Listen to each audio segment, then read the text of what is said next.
अस्सलाम वालेकुम डॉक्टर साहब, मोहम्मद हुसैन अर्ज कर रहा हूँ सरगोदा से। जी, आपके अता करदा नुस्खा और अल्लाह करीम के फजल से गंदम की एलर्जी वाला बच्चा ठीक हो गया। इसका रिजल्ट भी ठीक आ गया है। इसको 1 साल से एलोपैथिक डॉक्टर हजरात ने गंदम मना कर दी थी। इससे उसका वजन भी कम हो रहा था और ग्रोथ भी। तो अल्हम्दुलिल्लाह मैंने आपके बताए हुए तरीके से वेरिबेट आर्सेनिकम एल्बम और वजन के लिए ब्रेटा कार्ब लगाए, तो अल्हम्दुलिल्लाह उसका 15 दिन हो गए हैं। वो अब गंदम भी खा रहा है, उसका वजन भी 2 किलो इंक्रीज हो गया है और वो टेस्ट भी उसका जो है वो नेगेटिव हो गया है। तो ये आपका अता करदा नुस्खा और अल्लाह करीम का फजल है।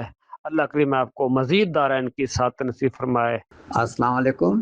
गंदम एलर्जी, इसकी प्रॉपर दवा आर्सेनिक एल्बम 30 है। नई जनरेशन ने बुखार को जब से एलोपैथिक दवाओं से क्योर करने की कोशिश की है, तो इस टाइप की बीमारियां जन्म लेती हैं। या तो आंत चिपकने की कैफियत हो जाती है, बच्चों में मरोड़ वाली कैफियत हो जाती है, या गंदम खाने से या कुछ खाने से मोशन होने लगते हैं, जहाँ कुछ खाते हैं पॉटी हो जाती है। पुराने लोग बुखार में कुछ नहीं खाते थे। सुन्नत तरीका भी यही कहता है कि जब बुखार हो उसको सिर्फ सादे पानी से बुझाओ, पानी पीकर छींटा देकर और भूखे रहो। नई जनरेशन ने जब से बुखार का इलाज एलोपैथिक दवाओं से करना शुरू कर दिया है, बीमारियां बढ़ती जा रही हैं।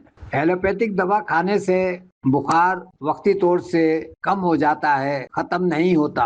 लवाकिन समझते हैं कि हमने बुखार का इलाज कर लिया, हालांकि वो दायमी शक्ल इख्तियार कर लेता है, जिसे हम टाइफाइड कहते हैं। जब ये बुखार रहता है, इसी में हमारे आर्गन्स खराब होते रहते हैं। पहले मैदे खराब होता है, फिर गुर्दा खराब होता है, फिर लबलबा खराब होता है, फिर दिल खराब होता है, और इस तरीके से बीमारियों का सिलसिला बतदरीज बढ़ता ही जाता है। और यही वजह है कि आजकल जो इतनी बीमारियां हैं क्योरेबल नहीं हैं, चाहे वो ब्लड प्रेशर हो, चाहे वो शुगर हो, अंजाइना हो, मरीज बढ़ते ही जा रहे हैं। तो हमको सबको चाहिए कि बुखार को बिगड़ने ना दें, बुखार को सुन्नत तरीके से सिर्फ सादा पानी पी के बुझाने की कोशिश करें और खुराक में कुछ ना खाएं, ताकि बुखार भी क्योर हो जाए और फासिद मादे जो हैं वो फिर से मुतवाजन हो जाएं।